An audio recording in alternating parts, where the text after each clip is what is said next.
Good morning, everyone. I'm John Kogan, CEO of Proformative, the online community for corporate finance, accounting, and treasury professionals.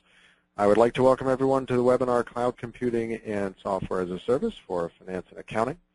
As a 20-plus year veteran of finance and accounting and a four-time CFO, I know, as you do, that there are few things as important in our professional lives as our systems. In corporate finance and accounting, we live with our systems for many hours each day. We rely on them to give us good data and to help us make decisions that determine how our companies are run. This event is about giving our listeners some insight into new technologies which are taking the very traditional world of ERP and accounting systems and budgeting and planning systems to some very new and exciting places. Before we get to this subject, I would like to thank our sponsors who have made it possible for Proformative to bring you this event. They are NetSuite and Adaptive Planning, two companies steeped in these new technologies. Today we will hear brief presentations from our three speakers, myself, Paul Turner of NetSuite, and Robert Hull of Adaptive Planning, and then we'll spend the remainder of our hour in an open panel discussion. We would like this to be an interactive experience for you, so if you have any questions at any time, please go to the questions area in your GoToWebinar control panel and type up your questions. We can't promise to get all of them in, but we will certainly do our level best, and we will follow up afterwards on any questions that we do not get to.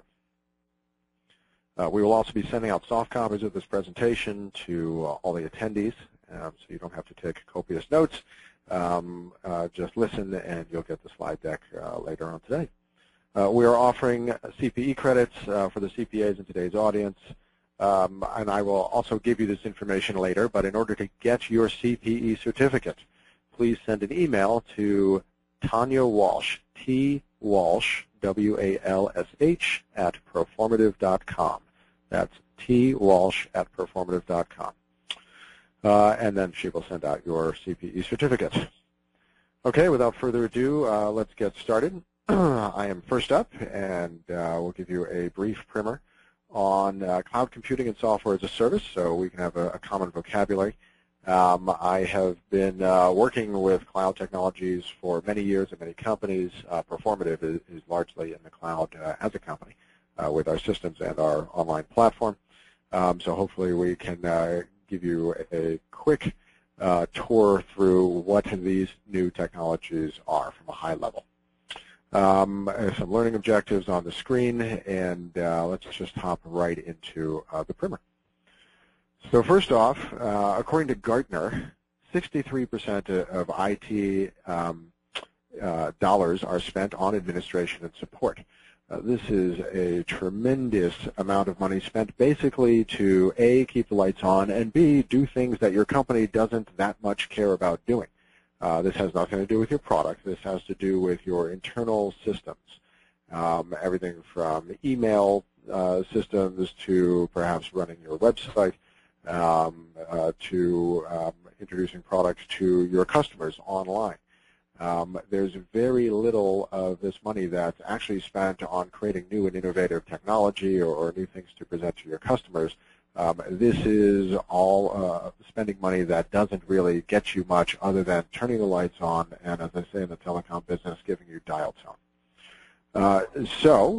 Let's talk about what this means for the cloud and how the cloud impacts that. Let's start with what is the cloud. The cloud starts with the story on the left-hand side here, which is what we call the stack, or the on-premise do-it-yourself stack of technology. If you are running email off an Exchange server, for instance, at your company, then you have everything in this left-hand stack. Starting from the bottom, you've got space for it. It's a closet. It's a room. It could be a whole building.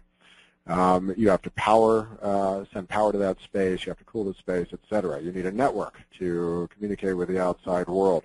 You need storage. You need computers. And you need the application software. Maybe it's your email program, such as Exchange. And traditionally, all of that stuff has been purchased, owned, maintained by the little folks at the top of that stack there, your IT group.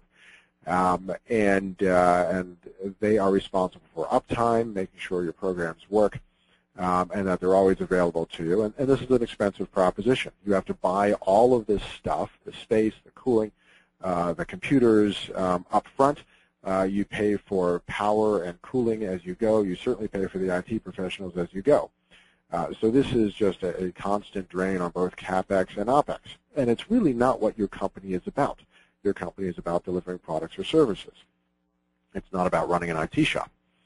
So a decade and change ago, some people had a great idea. Let's take all of this hardware and software out of your location. Let's put it in our location. This is something that was called co-location, where you would buy a rack or a room or some floor space in someone else's building, and they were responsible for getting power to your servers, to cooling them, etc. And you could expand and contract in their space rather than your space. Well, that took one element of the stack away, and that's the space, power, and cooling, but it pretty much left everything else because most of the time, almost exclusively, you purchased all of the hardware and your people were still running all of that hardware and the applications. So that was a partial solution, but you didn't really outsource the bulk of the CapEx and the OpEx. So where does the cloud come in? What is the cloud? The cloud basically is, let's take that entire stack, including the human beings, and run computers on a utility-like model. When you plug something into a wall, you don't think about this, but there is essentially unlimited power coming from your utility provider. And the analog here would be when you run the stack internally, it's like running your own little power plant inside your company. But the utility model of computing is that some company will create a bank of computers and of storage and networking and have a whole host of people managing all of that hardware and software, and you tap into it as you need it. You're essentially renting computing power. You're renting the experts who manage all of this, and the only thing that you need in order to access all of it is a web connection. You could be in your office working through your corporate LAN, or you could be in a Starbucks dialing in while you're having your mochaccino. But in either case, you are simply plugging into the cloud, and the cloud is this limitless supply of computing and software power. So that's the cloud. And software as a service is essentially when you layer software applications on top of that and access them through the cloud. So an example would be Salesforce.com or Gmail, where they're running the application and all of the hardware underlying that and all of the people who manage the hardware. You're not responsible for a lick of that. If you can get down to your local Starbucks, you're online and you're using those applications. So that, at a high level, is the cloud and software as a service. Some use cases for the cloud, and these are developing very, very quickly. CRM, Salesforce.com, certainly accounting systems. We're going to hear more about that today. Planning systems. A lot of traditional corporate applications are coming into the cloud. A lot of IT infrastructure is going into the cloud. So instead of having your people in IT developing internal applications for your company on their own servers and their own QA infrastructure, they just rent all of that. So CapEx you can wave goodbye to. And data recovery. The cloud is awesome for backup, disaster recovery. There's so many nodes in the cloud, just like the internet. It's hard to bring it down. It's a great place for redundancy. Owning software versus SaaS is an extremely compelling economic model for being in the cloud and using software as a service. And this is an on-premise CRM versus a cloud CRM example. And basically, instead of buying all of this stuff, license and subscription, support costs, paying your IT personnel, paying for all the infrastructure costs, you pay a company, typically a price per user per month or per quarter or per year, and it includes all of that stuff circled in the left-hand column there. And typically, in fact, I've yet to see this where this is not the case. Typically, there are significant savings because the folks on the right, the SaaS providers, have scale, whereas you don't have scale if you're setting up a system entirely to service your own company. So the economics, especially over multiple years, are incredibly compelling, and that is certainly something driving a lot of people to the cloud. There are certainly challenges as well as opportunities to being in the cloud. I'm just quickly going to go through this. There are questions about, hey, the data is not in my data room, so is that secure? It could be more secure than what you're used to, but that's a question a lot of folks have. Availability and reliability, what if my internet goes down? It's a great question. Performance, will it be slow if I have to wait for the internet? Security and data privacy is certainly paramount, especially with our core corporate and customer data. Cloud lock-in, will I be able to upgrade? And we'll hear more about this later on in the presentation. And software licensing. This is a new model. People are used to buying software and owning it. Well, maybe it makes more sense to rent it, and we'll look closer at that as we go. Just one quick note on sort of the evolution of the adoption rate of the cloud and SaaS. It has exploded with the economic crisis over the last few years, because the economics I mentioned a few slides back are incredibly compelling, almost too compelling to ignore for many companies. So this is something that is driving adoption, and the recession dramatically increased adoption just due to the economic imperatives. So that is a quick primer. Sorry to run through so quickly, but we've got a lot to cover today, and I would like to keep us moving on to the next speaker. And certainly if anyone has questions, we will all be here to answer them during the panel.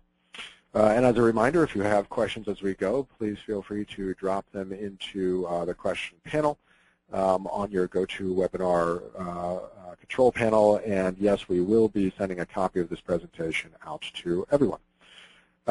Next up, I'd like to introduce Paul Turner.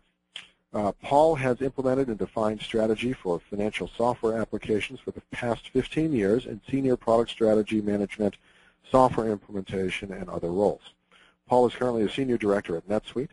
Prior to NetSuite at Hyperion, which is now part of Oracle, he was responsible for its financial consolidation, budgeting, planning, and business intelligence, technology, strategy, and roadmap. Paul has worked on a number of financial planning, analytics, and reporting implementations at Fortune 500 and smaller companies. And with that, Paul, please take it away and tell us about the drivers for cloud-based ERP. Hey, thank you very much, John, for that primer on cloud computing. For the next 10, 15 minutes, I'm just taking you through a very quick background on some of the key drivers why businesses are making the move to cloud-based ERP. You may be using CRM applications today, cloud CRM applications. You've probably got your email. You're running in the cloud with using your Gmail for personal email. What you might not realize, though, is that finance organizations are starting to aggressively adopt cloud-based applications. And I want to share just a couple of stats with you, around that to really share with you what your peers are starting to do. Just some industry data from Gartner. Cloud computing, cloud ERP, really projects to grow 2.5 times the rate of traditional on-premise solutions. And Gartner recently conducted a survey of finance executives around what some of the key technologies they thought were going to affect finance over the next few years. And basically, web-based, software as a service, cloud computing, delivered software was rated as the #1 technology affecting the finance organization, as well as about half the executives interested in cloud. So, other parts of the organization have really kind of focused on adopting cloud, and now that wave has come to the finance organization. Just in terms of some of the drivers, and I'm sure you've experienced this in terms of, in some cases, levels of frustration. When you look at your IT budget, this is typically how it breaks out. This is kind of some stats from Gartner. About 90% of a typical IT budget is spent on maintenance. About 9% is spent on innovation. So a substantial, almost all the budget is spent just basically maintaining the status quo, keeping the lights running, keeping the systems up, backed up, available, applying patches, fixes. Very, very little is left over to really deliver the features and the new business processes and new reports, new functionality that the finance organization needs. It's just all being consumed with running the systems rather than really supporting the needs of the business. Another kind of unnerving stat is that about 2/3 of ERP systems are on old versions. So if you're running Sage or Oracle or SAP or one of the many Microsoft Dynamics products, you're probably running on a version maybe a year, 2 years, 3, 4, 5 years old. And you may be paying maintenance on it, but you're not getting all those features that come with the maintenance because you just simply can't upgrade. It's prohibitive to upgrade. especially if you've made customizations to the application. But really, now's not the time to be running having an inflexible ERP system that requires your IT guys to actually upgrade, apply patches, customize. It's not very well aligned with a lot of some of the pressures facing today's finance organization. I mean, if you look at a few of the things that have happened over the last few years, you've got new revenue recognition rules that have kicked in, EITF 0801 and 903 in terms of separating items on an order and recognizing them separately. You've got the move to subscription revenue. There's local sales tax changes. You've got things such as IFRS GAAP convergence coming up. All the rule change in terms of submitting 1099s. So if you're running an ERP system that is a few years old, it often wasn't built with these kinds of changes in mind. So it really helps the finance organization to have an ERP system that is running all of the latest and greatest features and is built for today's business environment, not the business environment of 3 or 4 years ago. So just in a nutshell, and I'm going to jump into some of the. We actually conducted a survey with the Institute of Management Accountants on some of the benefits as well as some of the concerns about Cloud ERP.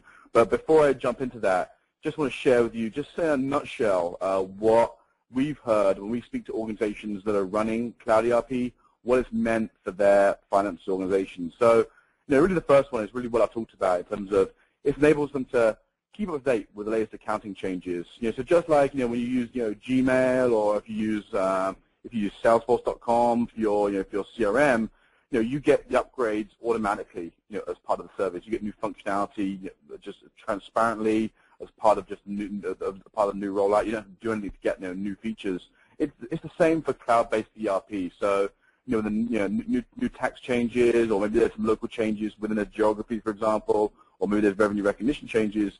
The Cloud ERP provider is able to roll those updates out to you automatically as part of the daily as part of the service, rather than you having to worry about your IT department applying those fixes. So it enables a finance organization to keep up to date with the latest changes.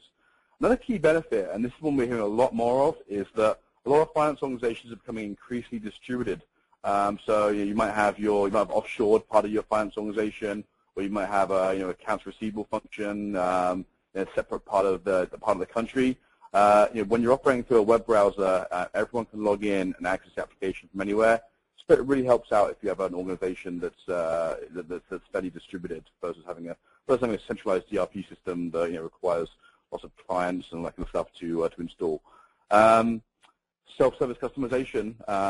Cloud-based systems are built with the knowledge that you probably haven't invested heavily in your IT department, so you have to do a lot of stuff yourself. So they're very much built in mind in terms of building your own reports, building your own dashboards, implementing your own workflows, enabling the finance function to be self-service. So much more about empowering the finance organization to really introduce new business processes, create new reports themselves, rather than having to put a call in and wait for the stuff to be built for them.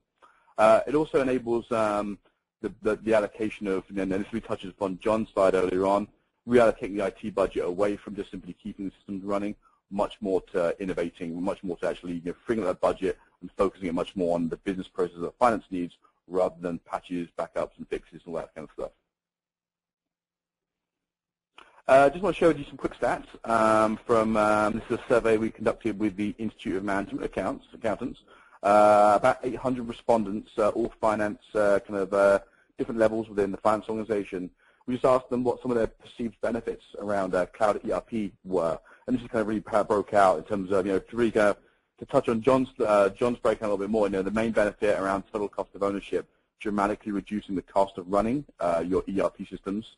The other key area was being able to access the data anytime, anywhere, so enabling the distributed finance organization. And so, with that TCO in mind, I just want to share with you just some ERP kind of comparisons here.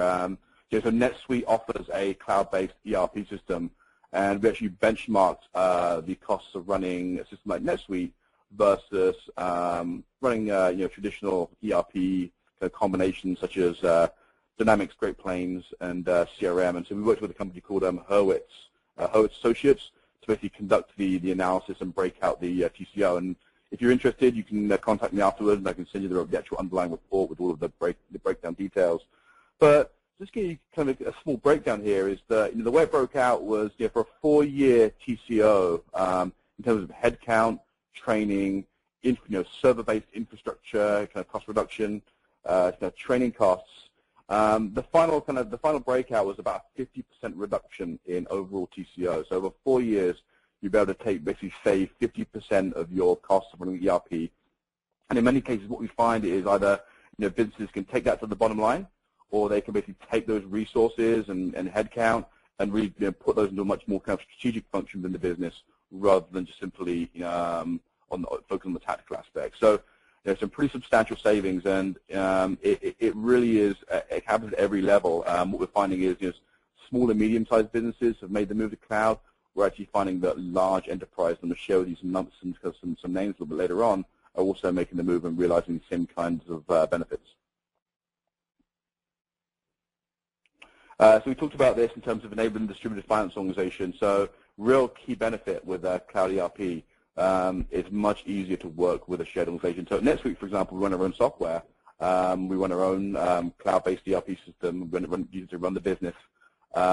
We actually have some of our accounting organization outsourced out into the Philippines. And so everyone, though, is able to log into the web browser. They can see all the key financial metrics.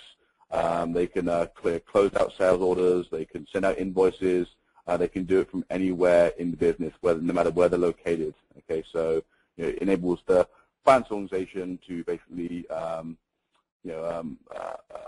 operate no matter where individuals or departments are located. And it's also very, very valuable for planning as well. So in terms of operating off the same version of the data, no matter where everyone is.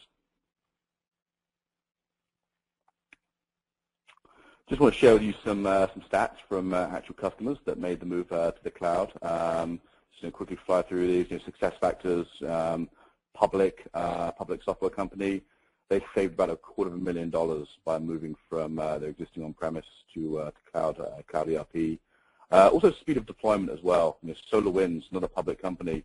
They had 10 subsidiaries they wanted to roll out ERP to. Very scant IT resources in some of the local subs. By using a cloud approach, they're able to roll out in about 6 months to 10 subs.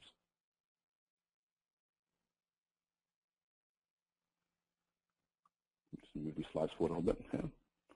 Yeah.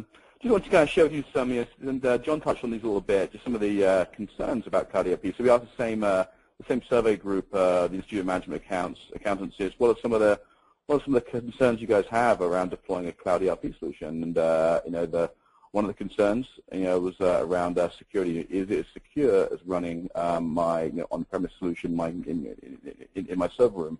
Another concern was, can I customize it as much as my existing on-premise solution?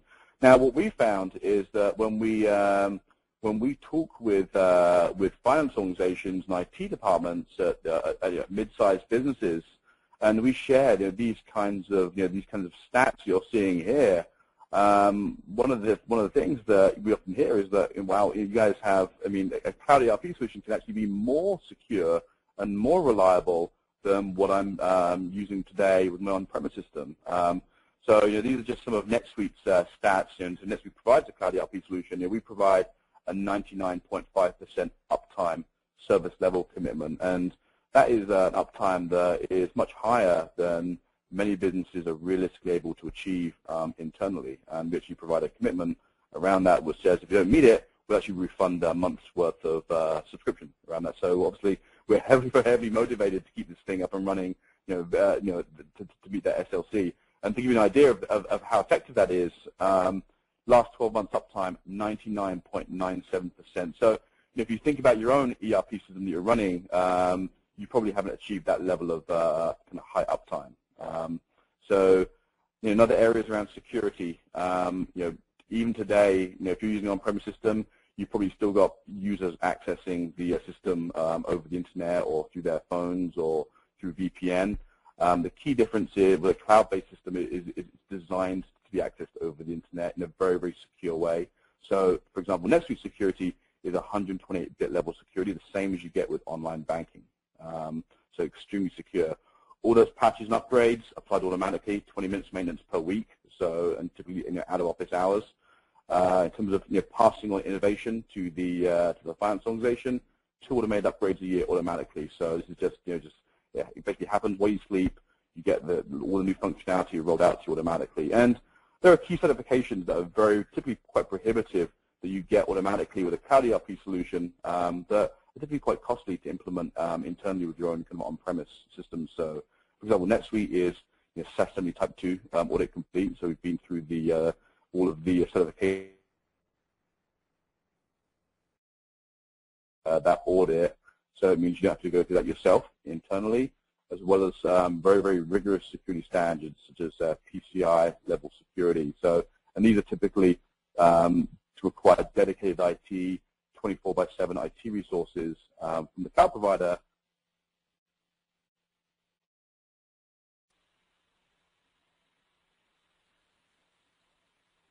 I just want to kind of talk about the customization aspect a little bit. So, one of the concerns, is ERP in the cloud as customizable as on-premise ERP.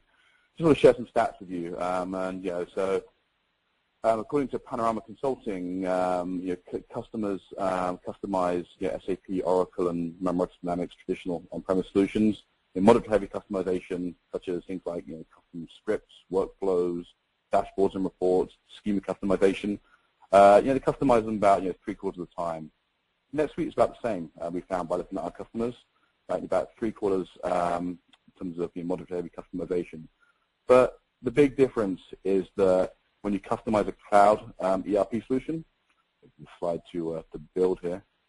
The big difference when you customize a cloud ERP solution like NetSuite, for example, is there's no version log. We can still apply the upgrades automatically, even when you customize the solution. If you customize a product like Microsoft Dynamics Nav, for example, on-premise product, when you make the customizations, you risk being locked on the version that you've customized. So just to finish up, there are some key things you need to look for if you're looking at a cloud ERP solution. Just a few key areas. It's extremely important to look at viability. Is the vendor going to be with you for the long hauls? It's important to look at profitability and cash flow, as well as track record in terms of successful delivery. It's important to look at things such as SLA commitments, service level commitments, and ensure the vendor is transparent about meeting those commitments. It's important to look at the certifications such as SaaS Type 2, PCI compliance, ensure that the vendor respects privacy laws cross-border, such as EU, US, safe harbor privacy commitments. Ensure the solution is designed to run in the cloud, is not just a hosted solution. A lot of vendors jumping in that are traditionally on-premise, just running hosted. But if you go with a kind of a hosted legacy approach, you're often going to be stuck using Citrix clients to access the application and logging tools to the hoster to make changes. Their cloud solution is really designed to be self-service and access to the internet. It's important to build a coordinated cloud strategy. So think long-term in terms of you might deploy 1, 2, 3, 4 different cloud apps. You don't want to end up with a kind of cloud hairball in a few years' time. So make sure that you're building a coordinated cloud strategy. And it's also important to ensure that the application can be customized and extended. So have a marketplace as well as a customization platform. And to that effect, actually, in terms of integration, at NetSuite, we're also very, very pleased to be working with adaptive planning. So adaptive planning, for example, plugs directly into NetSuite to take all of our ERP data, and then we can push that into adaptive for the budgeting and planning process. So, done right, cloud applications can integrate very tightly together and help you build out a very coordinated cloud strategy. So, with that, I'm going to hand it over to Rob Hull with adaptive planning. So I'd like to thank everyone, and over to you, Rob. Actually, let me go ahead and just step in really quickly. Thank you very much for that, Paul. I'll simply give Rob an introduction. So Rob Hull is our second speaker. Rob has over 20 years of executive and financial management experience. He's currently the CFO and VP of Client Services for Adaptive Planning, a company he founded to provide CFOs like himself with a SaaS-based solution for budgeting, forecasting, and reporting. Rob has significant experience both in leading corporate planning and reporting as a CFO and in contributing to the planning process as an operational manager. Prior to founding Adaptive Planning, Rob served as CEO of a company called ChemTracker and as CFO for a number of technology companies. Rob, have at it. Great. Thanks very much, John. I'm going to run through a similar set of topics as both John and Paul. Talk a little bit about this from a CFO perspective, from my own perspective here. I'd like to touch briefly on just budgeting, forecasting, reporting in a SaaS world. I'll talk a little bit about the overall SaaS ecosystem that we've created here within our own company, and then again touch briefly on some benefits and some common concerns. My background, again, multiple SaaS companies over time, a lot of operational, financial, and strategic management. I won't focus much on that slide. I think it's helpful to give you a little bit of a background on why I started Adaptive Planning and kind of how we got into the whole world of software as a service. My background, again, as a CFO, I was very frustrated with planning and reporting. Effectively, Excel, too inefficient, not very collaborative, a lot of time spent on low value-added data management issues. And unfortunately, on the high end, the applications out there from Cognos, Hyperion, et cetera, were too complex and too expensive. And so I also then looked at some of the applications that I had seen both succeed and fail in organizations, and a lot of failures with CRM and SFA applications, BI applications, where really a lack of IT resources prevented some of the organizations I was working with from moving those applications into the mainstream within the organization so that they were actively used and promoted.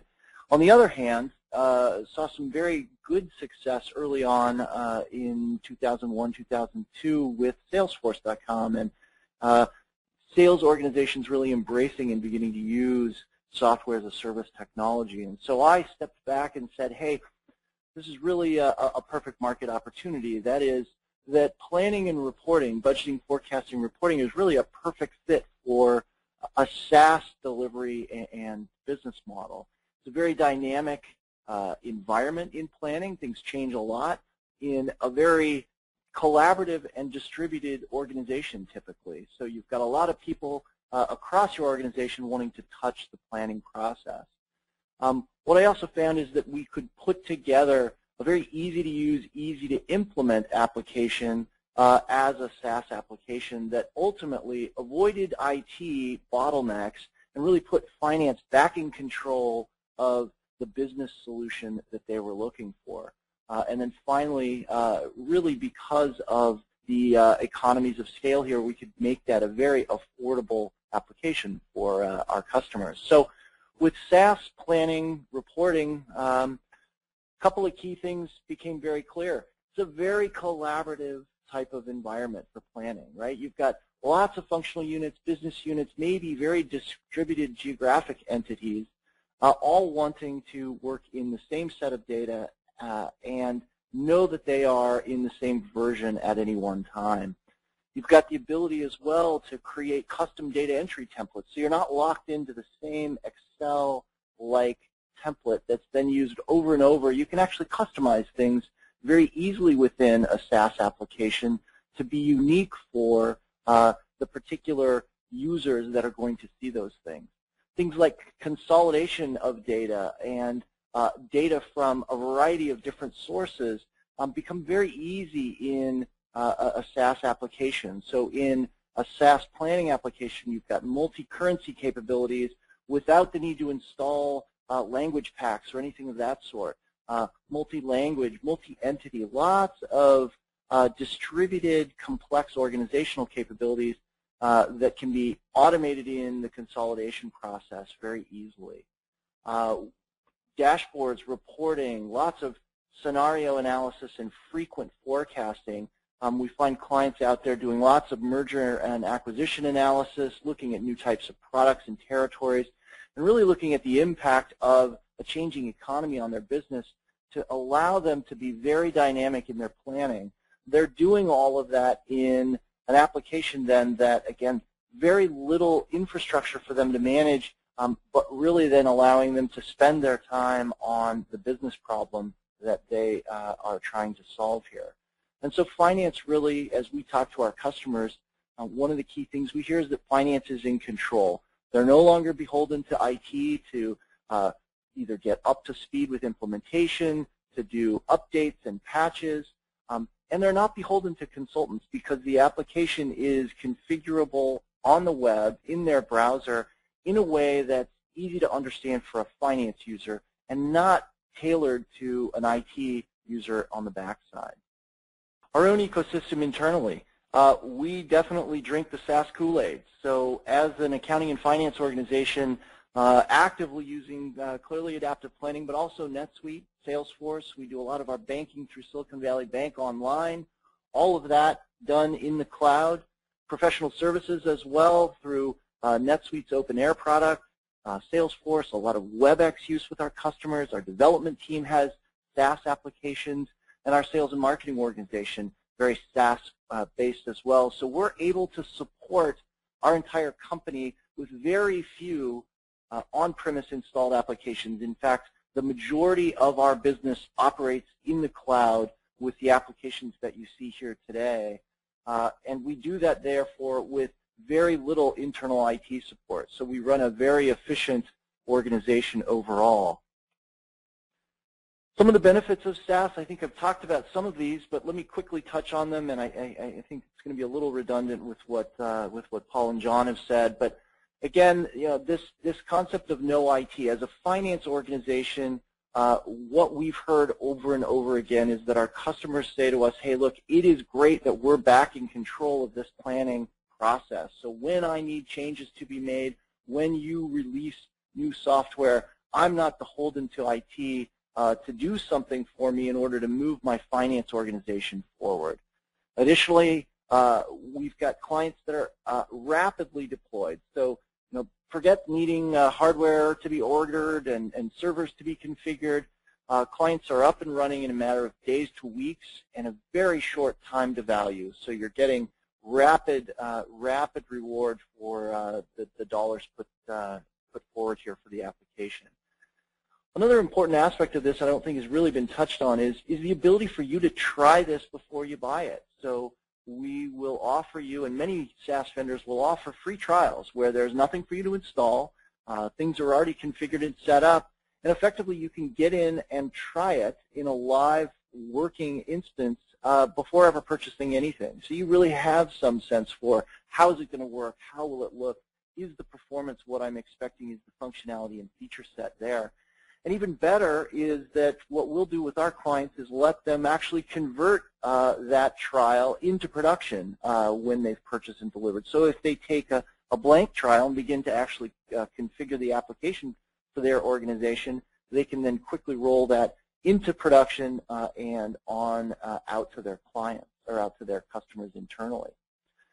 Obviously, SaaS applications are highly collaborative. With a browser and internet access, you've got access from anywhere, anytime. I'm actually now accessing our application frequently, even on planes. So Wi-Fi access becoming even more and more prevalent across the globe. This last point as well, deploying across offices in any geography. Adaptive planning is now actively used, I think, in about 70 different countries. So quickly allowing your finance organization or your company as a whole to adopt an application even in geographically dispersed areas is a clear benefit of software as a service model. Data is being integrated in real time or consolidated in real time, so information from around the globe is effectively instantaneously updated. From a planning perspective, that's invaluable. As the finance organization, I'm able to see changes that, say, my staff in Japan is making almost instantaneously as they make those changes. And ultimately, I've got all of this collaboration happening, but I'm not spending time managing the data back and forth. So in an Excel world where everything is on premise and I'm moving files back and forth, I'll spend a lot of time in the planning process just shuffling data back and forth, consolidating files from one Excel sheet into another.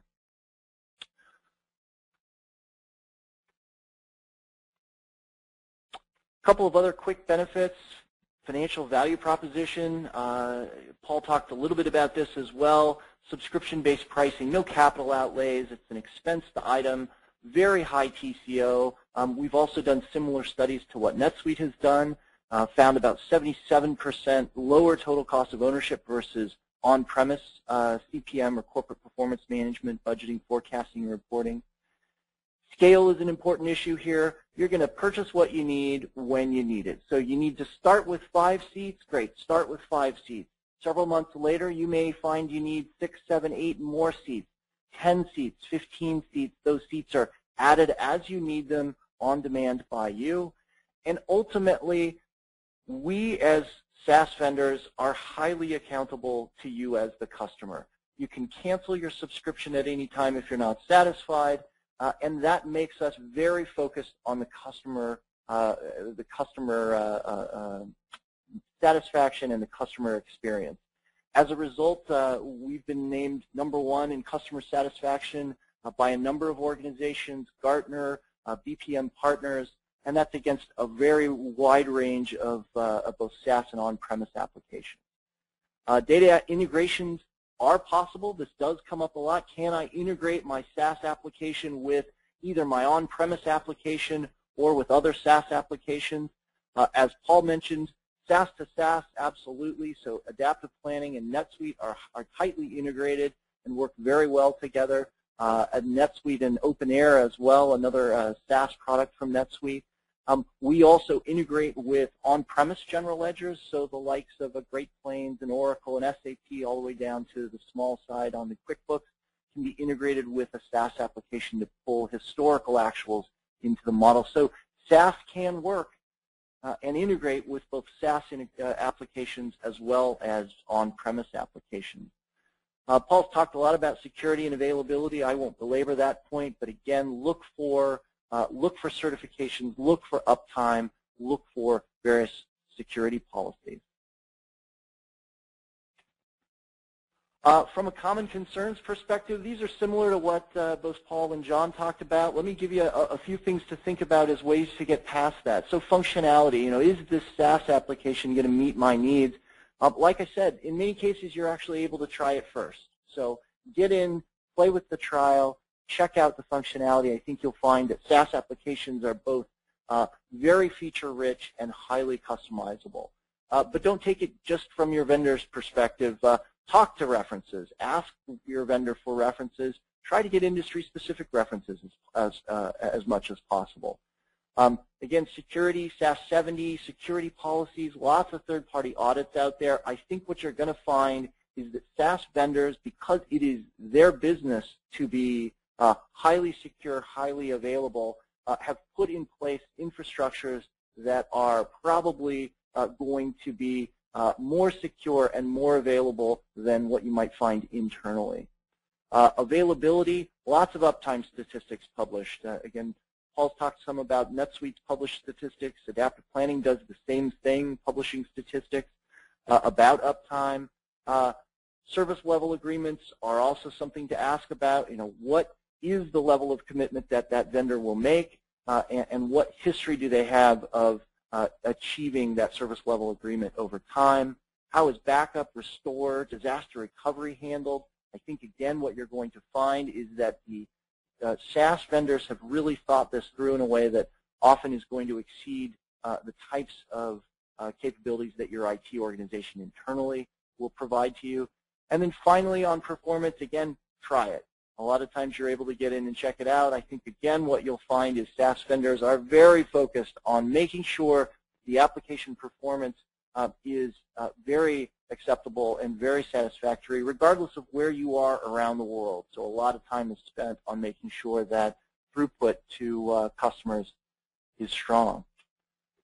And with that, John, I think a couple quick conclusions. Again, SaaS is really going to enable your organization, whether it's your finance team or your overall organization, to rapidly implement business solutions, really reduce dependence on IT, achieve a great and much lower total cost of ownership than most on-premise applications, improve collaboration across, in many cases, very distributed worldwide organizations, give you some very actionable business metrics to work on, and at the end of the day, most important, achieve very high satisfaction levels among all of your users.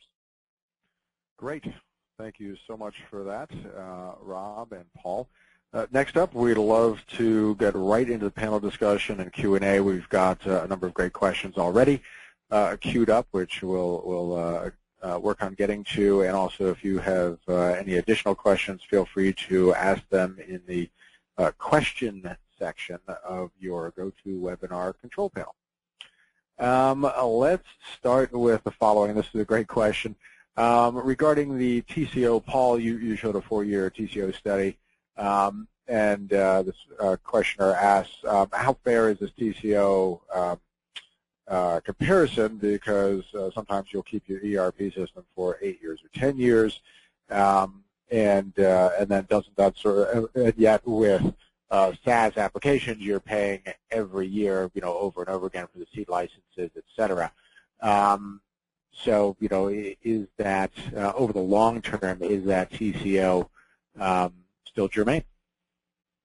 Yeah, that's a great point, and I mean, it kind of does come up. I mean, I think if you look at a lot of the costs of running your on-premise ERP system or any on-premise system, a lot of the major costs are beyond the license, and they're recurring costs over the whole lifetime of the solution. So, you're going to require, if you're running an on-premise ERP, you're going to require an IT headcount to install client applications, to keep the applications upgraded, to put all the backup and failover in place, to keep the application scaling up and keep it performant.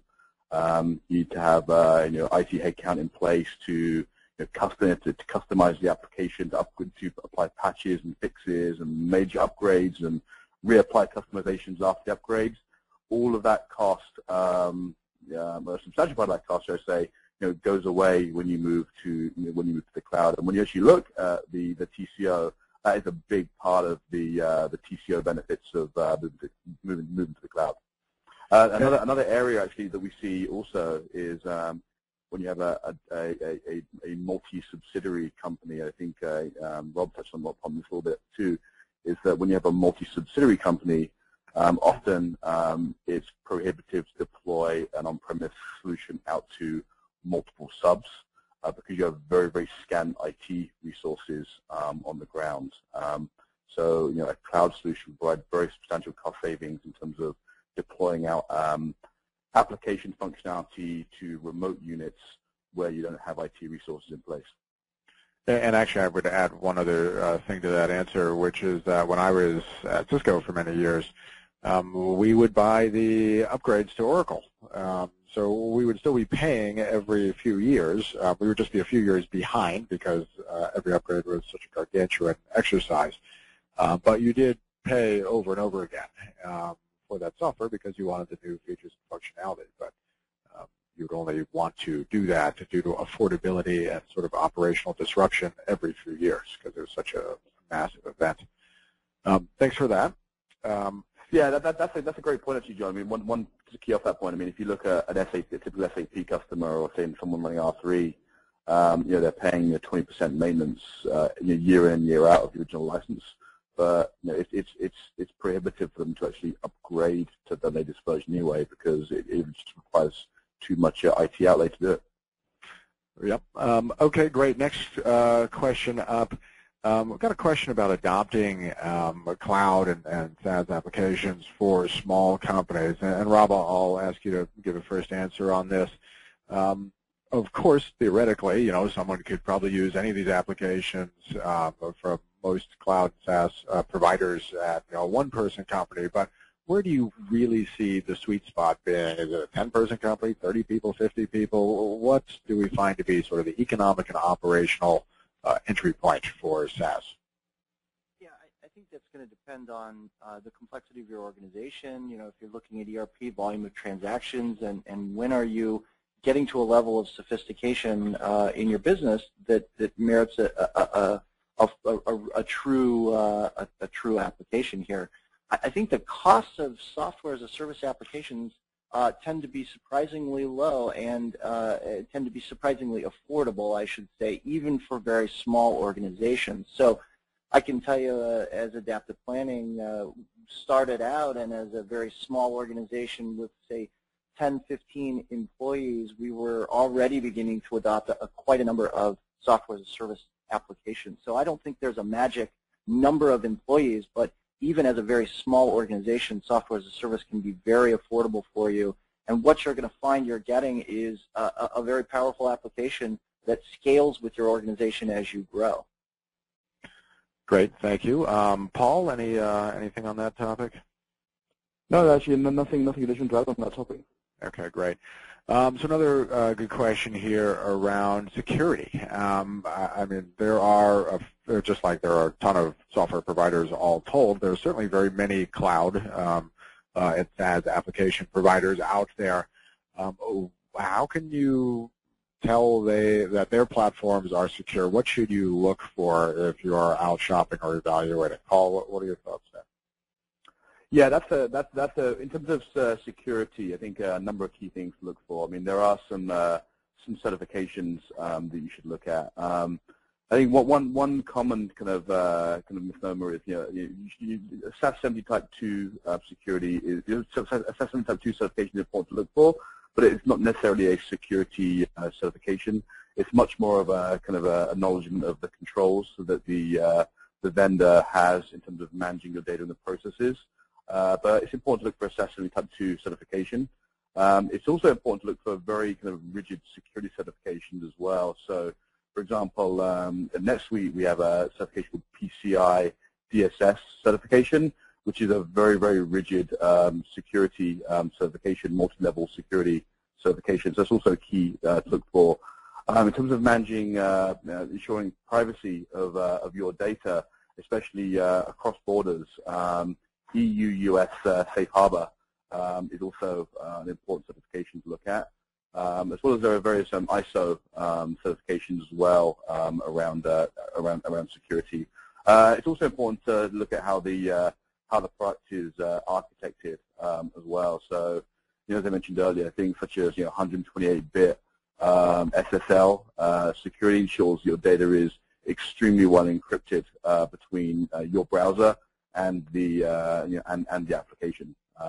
And there are other areas that are important to look at in terms of backup policy, recovery times, the point of recovery that the vendor will take your data to if there's any data loss, failover, uptime history, those areas. So, but I think some of those certifications are some of the key places to start. And Rob, do you have anything to add on that? And also, actually, if you could address disaster recovery in particular on that front, certifications, how do you ensure or at least gain comfort that your service provider is doing what you would want them to do? Sure, I think Paul's covered it pretty well, and I think the only thing I would add that we do as well is an external third-party sort of security tests and penetration testing, and a number of vendors will do that and provide you with some information about that as well. From a disaster recovery perspective, again, typically what you'll find from vendors is a whole policy document written around how is disaster recovery handled and what do they do in those instances. And most software as a service vendors are going to be making use of the cloud itself to provide some pretty robust disaster recovery to you. Great, thank you for that. Next question up. This one is for Paul. So Paul, and actually we could probably go to Rob on this as well, but Paul, it's addressed to you directly. One of the benefits that you enumerated for Cloud ERP systems is that with more frequent upgrades, the systems can kind of keep up with accounting changes, and specifically we could talk about the new RevRec 081, 093. Stuff, but this person makes the questioner makes a great point of there's one thing to have your systems upgrading, but most of these changes require significant upgrades or changes in company policy and practice, et cetera. How does having a system that's being updated help support that process of getting the whole company motivated around updated accounting requirements, for instance. Yeah, I mean, at the end of the day, right? I mean, the system is not going to upgrade your organization, to adopt the new rules. But the key thing is that the functionality, is there, if you want to use it. I mean, if you're using, for example, let's say 3 or 4 year old version of Dynamics AX or NAV or SAP, the fact is that that system you're using was never designed to cope with the new revenue recognition rules, unless you happen to go and go through a multi-million dollar upgrade to actually move up to the current version. And what that means to you is, organizationally, if you want to adopt those rules, you have to do it outside of the ERP system. You have to do it in the case of 0801, you have to do all of the order allocations down to the line item level. You have to probably do that in spreadsheets, believe it or not, or build a lot of custom processes around the ERP system.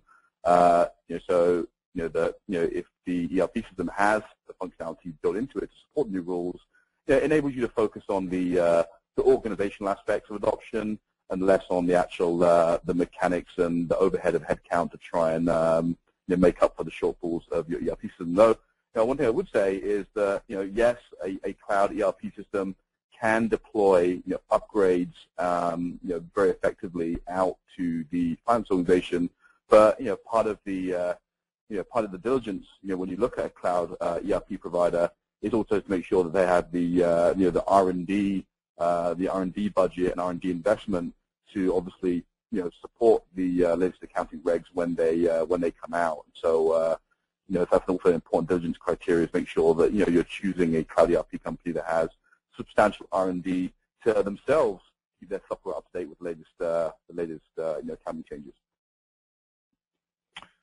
Great. A question to Rob. When it comes to moving from an on-premise system, whether it's Excel or some other system, into the cloud, how tough is it to do the transition? I mean, is it rife with professional services, months and quarters worth of effort, or how have SaaS companies made that easy? What are the main challenges there, et cetera? Sure. I'll sort of speak from two perspectives. One is our own organization went from QuickBooks to NetSuite.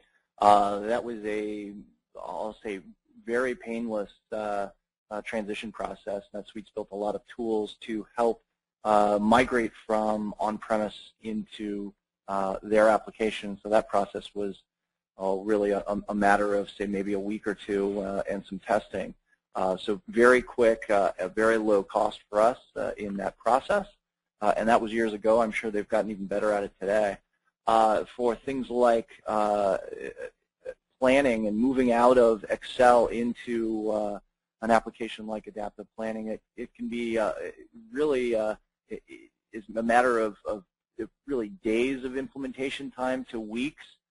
Depends on how complex the process is that you're going through. So that can be either done by typically a SaaS vendor is going to be able to provide you with enough training that you can do a process like that yourself. I know Adaptive Planning provides quite a bit of training, materials, documentation, et cetera, to enable self-service implementation, but also provides a very full-service professional services team to allow you to outsource that work to someone who may be a little more efficient and experienced at doing it to get it done faster.